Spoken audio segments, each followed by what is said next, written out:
And the federal government says it will conduct a thorough investigation into the claim that 10 people were killed in Gidambisa and Rotonwa villages of Silame local government area of Sokoto during an airstrike targeting terrorists. A statement by the Chief Press Secretary to the Sokoto State Government said the Minister of State Defense, Bello Matawale, gave this indication while on a condolence visit to Governor Ahmed Aliyu in the state. He describes what happened in the two villages as very unfortunate and assures that thorough investigations would be conducted with a view to finding out what really happened, adding that justice would be done on the matter. While responding, Governor Aliyu called on the military to improve on its information gathering and surveillance so as to avoid hitting the wrong targets. Let's have a conversation on this development. Group Captain Sadeeq Shehu, who is a spokesperson of the Air Force, joins us for more on this. He's joining us from Kaduna State. Thank you so much for joining us on the news tonight. Well, thank you very much and good evening. Good evening. Thank you for making out this time. I mean, it does sound convenient that the statement sort of shifted from insisting that terrorists were targeted on Christmas Day, but now we do have secondary explosions that have killed 10 Nigerians. Can you explain this phenomenon to Nigerians when you say secondary explosions? Well, I have been following as a matter of interest on the incident that happened during Christmas Day, which unfortunately is yet another issue of either we call it mistaken bombing or we call it collateral damage. The issue is that in as much as in unconventional warfare, where the enemy or the bandits or the bad guys are embedded within communities in population-centric centers, it is very difficult to avoid collateral damage. Having said that, it is not a good professional position to accept that in any unconventional warfare that collateral damage is something unacceptable or it is something that nothing can be done about it. On the contrary, military science, military tactics, military training has given the military commander many ways which he can use to minimize the occurrence of collateral damage. At this point, we need to ask, from 2009 to this year, about 15 years that we have been having insurgency, banditry, and other issues, I think it is high time to ask. Whereas I have said that collateral damage is almost inevitable in such circumstances, I think the Nigerian military should ask itself, is it having more than its own fair share of collateral damages? Because if we go down the line, we're talking about 16, some say up to 25 issues of collateral damage, some even outside the country. And this number that we're talking of 16 and 25, some will even tell you there are other collateral damage incidents that are not been accounted for because they happened in the areas that are in foreign lands. As to the issue of secondary explosion, well, with due respect, I have to say, if the military is going to pass an information, they better coordinate their information, because this was not the initial response that was gotten before. There was the response from the spokesman, the local spokesman that is operating in the Zamfara Sokoto axis. Then there was this explanation by General Buba. I think the best thing for the military to do when such things happen is to coordinate their information strategy so that people will believe what is being said. Indeed, very well said.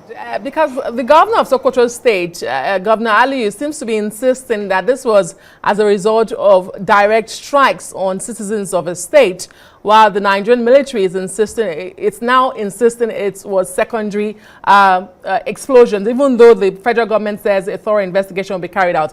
But let me go back to something you said earlier, that it's high time the military ask itself if it's having more than its share of collateral damages. In your professional view, what do you think could be responsible for this?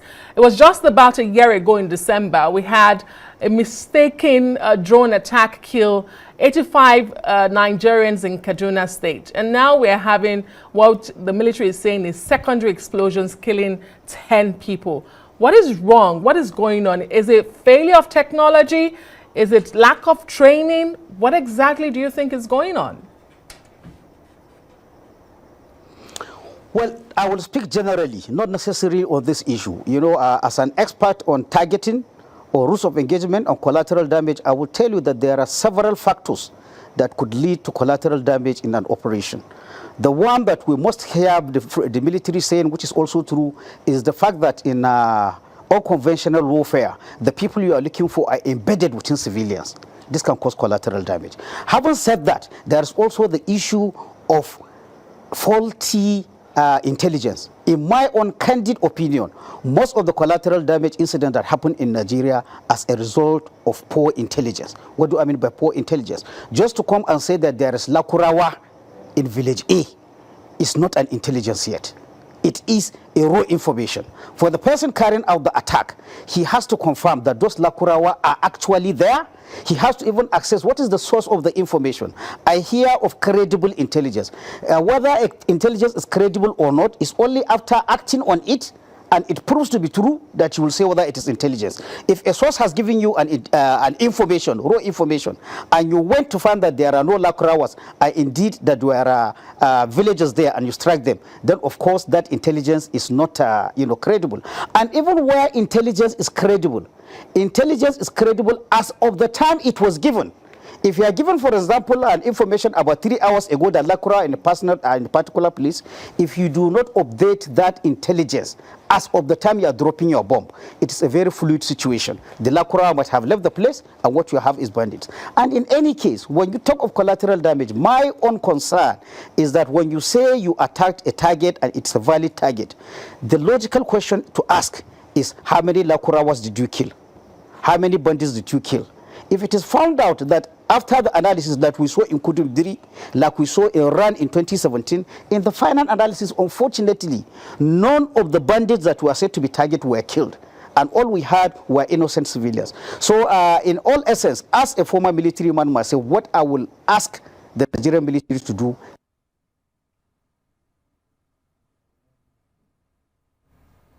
like I said, the information might be initially true, but as you are planning your operation 2 hours later, the information may not be there. In this information, what I always ask as an expert in collateral damage, the attack, how many killed? If I find that nil bad guys were killed and 10 villagers like the governor of Sokoto were killed, definitely for me something is wrong. It tells me that the intelligence given was not high quality. Okay, Group Captain, let me ask you, in the incident that occurred in December last year, 2 officers were court-martialed, or at least were told by the defense headquarters at that time for the incident. In your opinion, is holding individuals accountable a solution to changing the tide of these collateral damages we are seeing? Is it enough? And when you hear thorough investigation, can the military be thorough in its own investigation? A valid question. Again, in all the incidents of collateral damage, with due respect, what we hear is that it will be investigated. But at the end of it, we do not know what happened to the investigation. Agreed that, putting too much pressure on a commander who made a mistake, any commander can make a mistake, may lower the morale of the troops. But having a valid and independent and honest investigation will benefit everybody. The military itself will benefit by actually identifying what went wrong. Whenever I have collateral damage, something went wrong. Either intelligence, either the weaponing system, either the equipment. So when you do that investigation to the end, the military itself, I want people to understand the purpose of investigation in this is not to punish an officer or to punish a pilot. No, it's to ensure that that thing does not happen. Where you don't do that investigation, the military itself has lost. Who are the people that also lost? The people that were killed innocently. In other societies, whenever there is such collateral damage, investigation will trace what went wrong. Sometimes we'll even have change of training, you will have change of tactics, you will have change of equipment. Group Captain Sadeeq Shehu, thank you so much for your time. We seem to have lost connection just as we were wrapping up that conversation. Group Captain Sadeeq Shehu is the former spokesperson of the Air Force. He joined me from Kaduna State.